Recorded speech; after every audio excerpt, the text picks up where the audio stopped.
Aha! Good morning, world. My name is Kara-Leah, and this morning I want to talk to you about chakras. What the hell are they? Are they real? And how do we interact with them? If we can interact with them, if they are real. Yeah, and to just dive right in, right deep. So, right now I am just going to share this out to my personal page so that more people see it, because that's the name of the game.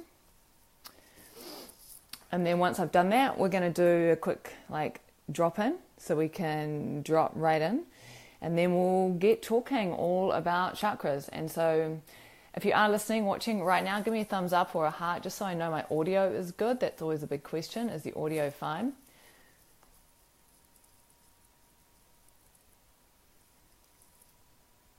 Okay, we're on. Oh. Okay.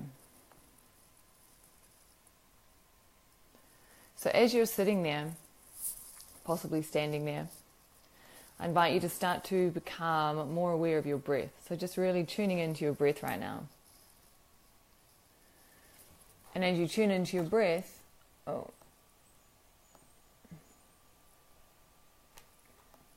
going to do the same thing. So, just fully allowing yourself to arrive in this moment on this live video. Cool, thank you, Karen, for that. No matter where it is that you might be in the world, no matter what else is going on in your life, just allowing yourself to be fully here. And we do this, we drop in via our breath. So becoming aware of the breath, you can't become aware of your breath without dropping into this moment.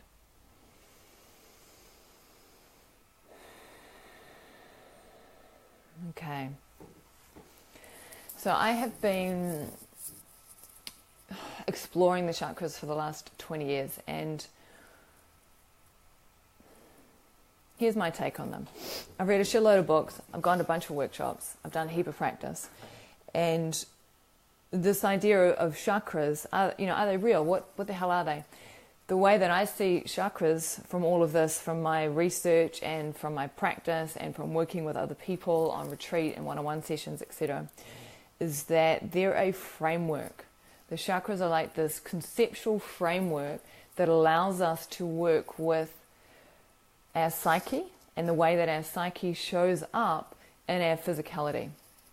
Because it's all really one and the same. There is no separation between mind and body. Like the idea of a separation between mind and body is just an idea. It doesn't actually exist. So our physiology and our psyche are intertwined. You can't separate them from the body. And so the chakras is a framework. It's a methodology. It's like this clear plastic that you kind of lay over something to begin to work with things, okay? So are the chakras real? Well, they're real in that we conceive of them, right? They're as real as the other things that we conceive of, like, capitalism. Is capitalism real? Well, we've conceived of it. It's a construct, and through that construct we interact with economics and with life and with business. So from that perspective, yeah, the chakras are real because they're a construct that we perceive that we can use to better understand ourselves. And that's a big thing, right? Like, the reason for the chakras, the reason for that framework is so that we can know ourselves. And so we can begin to undo the conditioning of the mind, to undo the patterns that have been installed in us all the way through our lifetime, right from when we were born. And in fact, if you go further back, from the yogic perspective of karma, etc., there's programming that is installed in us from past lives and also from our ancestral lines. So as a little baby, when we arrive here in this particular lifetime, we come in with programming and we come in with patterns. And this programming and these patterns show up within the framework of the system. Okay? So, what does that mean in our daily lives? What it means is that when you're having a challenge in a particular area of your life, if you understand the framework of the chakras, it gives you a constructive way like a pathway to work with that challenge. Okay, so you can identify, it's like, oh, I'm really struggling to feel comfortable in my own skin, for example. I feel really self-conscious. Okay, so I feel really self-conscious. Well, where does that self-consciousness show up in the chakra system? Like, what does it tell you is needed?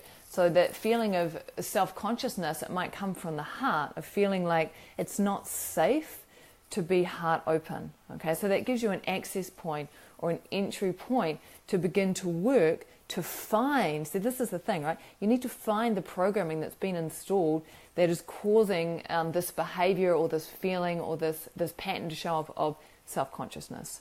And in order to find the pattern, it helps to go through the chakra system. And there are many, many ways to work with the chakras. And this is where the yogic framework is so incredibly powerful. I mean, the yogic framework comes to us primarily from India, but it's not the only culture that works with the chakras, that names the chakras, that knows the chakras. Like many indigenous cultures have their own conceptual understanding of human psychology that comes through the framework of the chakras. Okay, I've worked within the yogic framework, so that's the framework that I primarily have accessed the chakras through. And one of the books, this book here,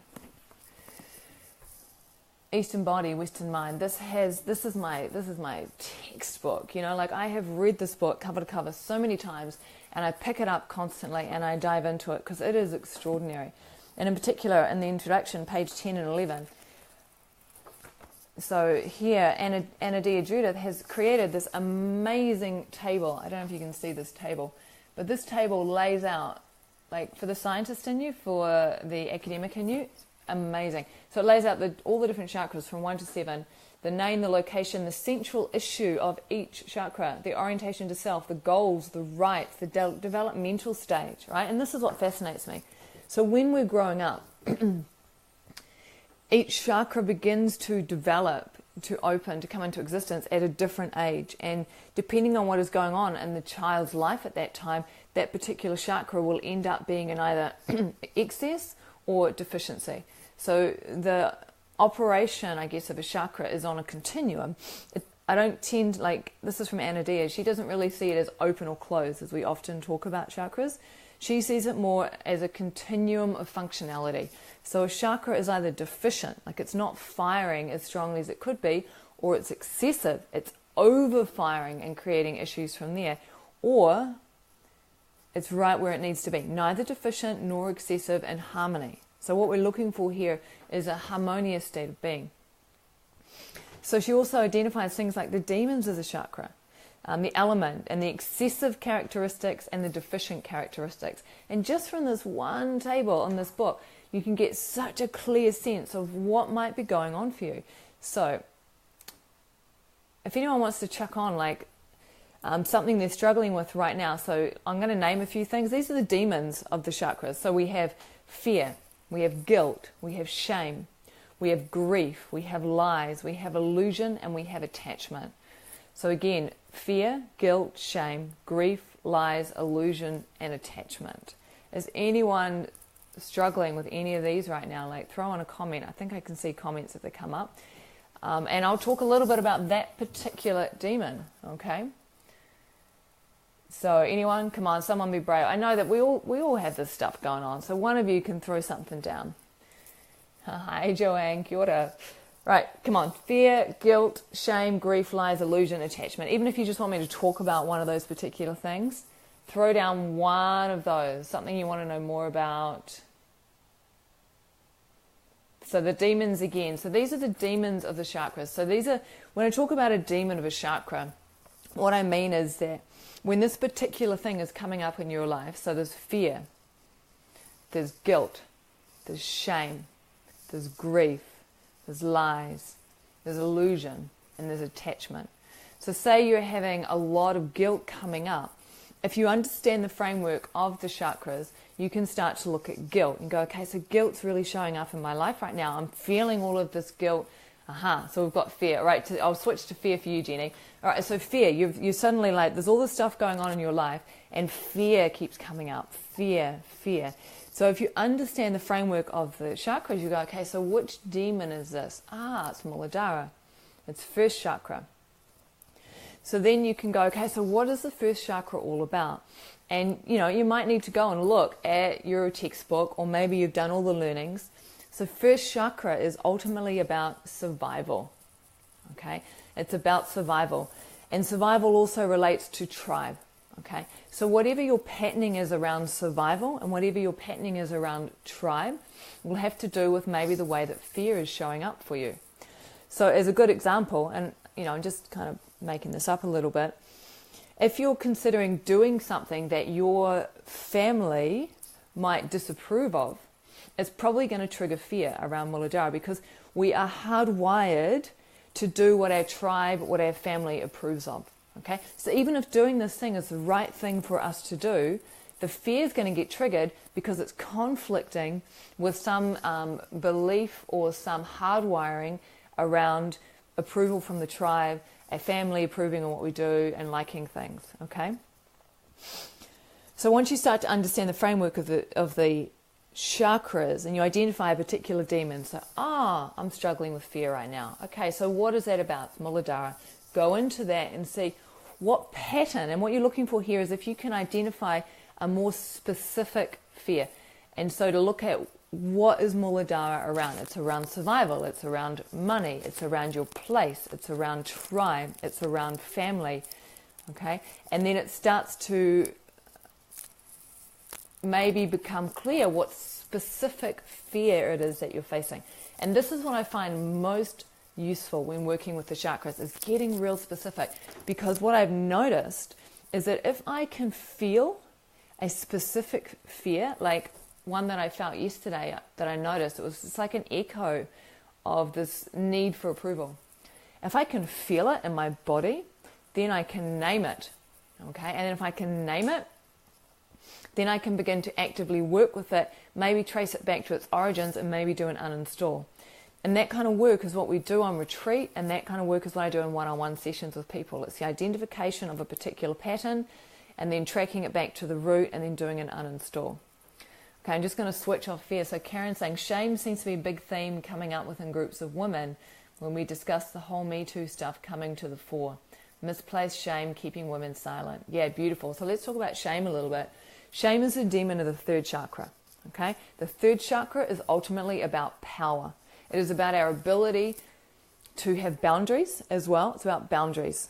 Okay, so if you think about the Me Too movement and you think about the experiences that so many women have had, their boundaries have been violated. Okay, so you have a boundary violation, and it triggers shame. It triggers shame because there's often a thought of, I shouldn't have allowed that to happen to me. And even if you're an 8-year-old child, for example, there's often a feeling of, let me feel into this for a moment. It gets complex because if you're in a situation where there's some kind of abuse going on, usually the person who is perpetrating the abuse has a lot of shame running in their body already that's causing them to act out in this particular way.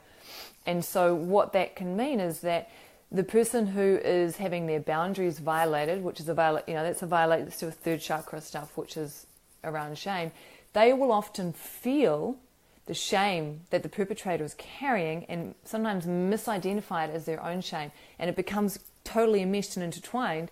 And then that person begins to carry this shame, which might not be theirs.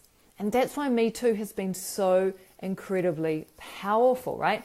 Third chakra, power. It's standing up and going, hey, this happened to me. And it's confronting the demon of shame, because shame shuts us down. Shame shuts us down. I'm saying that twice because it's so freaking important. Like, I often see parents who are parenting their children in a way where they're shaming them in order to control them, right? It's endemic to our society. We use shame as a tool of power, okay? So what that means is, if you are operating from the third chakra, and if you are in excess, and your relationship to power is that you are still seeking to find power through controlling other people, you might use shame as your controlling technique. So you're literally using the demon of the third chakra as a way of achieving the gift of the third chakra, which is power, okay? This is why this stuff lights me up. It's so exciting, and can just see the correlations and the connections between everything. Because once you begin to identify, I'm feeling a lot of shame, rather than letting it shut you down, rather than letting it define you, rather than letting it shape your existence, you can make a choice as to how you interact with it, you know? And you can start to peel back the layers and really understand where that shame might be coming from. And that's what it means to begin to face into the demons of the chakra, is to identify the demon that is showing up in your life. Fear, shame, and then choose how you engage and how you work with that particular demon. Okay. So I am coming down to Wellington April 6th to 8th and leading a workshop on chakras. It's a 5-workshop session, and each session we'll be going through a different chakra. And the way that I like to work with chakras is, chakras are like in the subtle realm. So they're like a conceptual construct framework with which we can interact with our own psychology through our bodies, because our psychology and our bodies are intimately intertwined. They are one and the same. So from a yogic perspective, if you are doing asana that is related to a particular part of the body, that requires you to do a particular action that maps to a particular chakra, it's going to impact that chakra. Concrete example. Squats activate grounding and help us to activate the legs and to really bring Muladhara into balance, okay? Muladhara is the root chakra. It's related to fear. That's the demon, is fear, okay? It's related to tribe. It's related to belonging. It's self-preservation. It's the survival instinct. It's like the most base instinct. And you know, like when you do a squat with power, when you really anchor, like maybe I can do one here without losing the headphone. You know, when you put your legs down and you anchor, there is a power. Like you think about the haka, right? When the men do the haka, they're coming into squats, right? And it's this real sense of boom, it's claiming your ground, it's standing your ground, like it's harnessing that real power.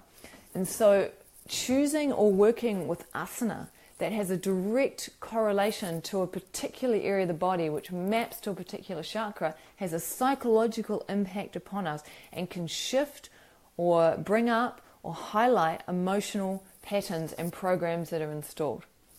It's amazing. It's extraordinary. And that's just working on the asana level, on the physical posture level.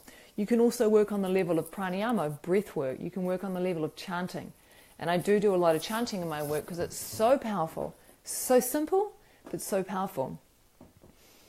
You can literally, there's a set of tools that I use where it's like a diagnostic tool where you chant the seed sound for that particular chakra, and in the chanting of it, you can feel, you can hear how strong it is, you know, and in doing that, you can kind of get a sense of where you are in that chakra. And when you chant up and you go through all the chakras, it gives you an opportunity to notice the difference between some of the chakras.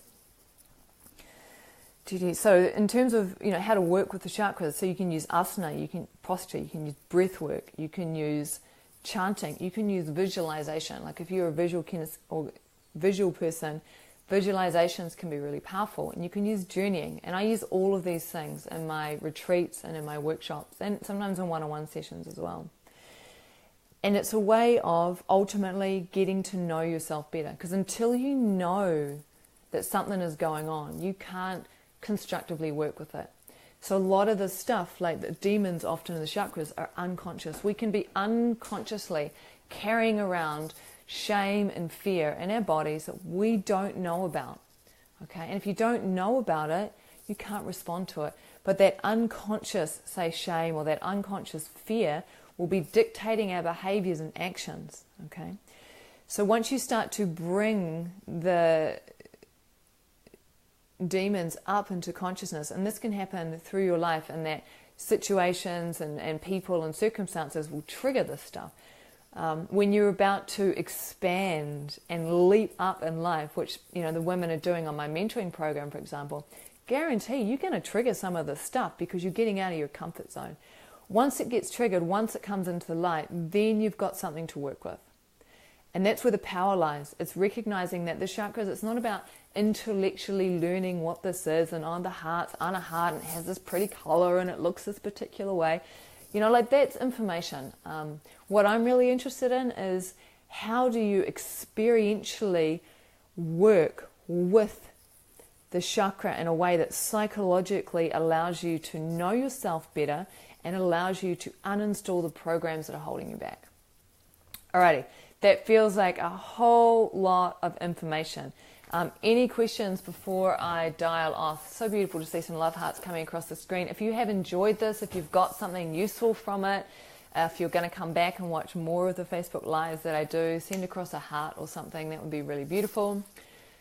Or if you have any questions, now is your moment to ask anything at all about the chakras. I may not know the answer,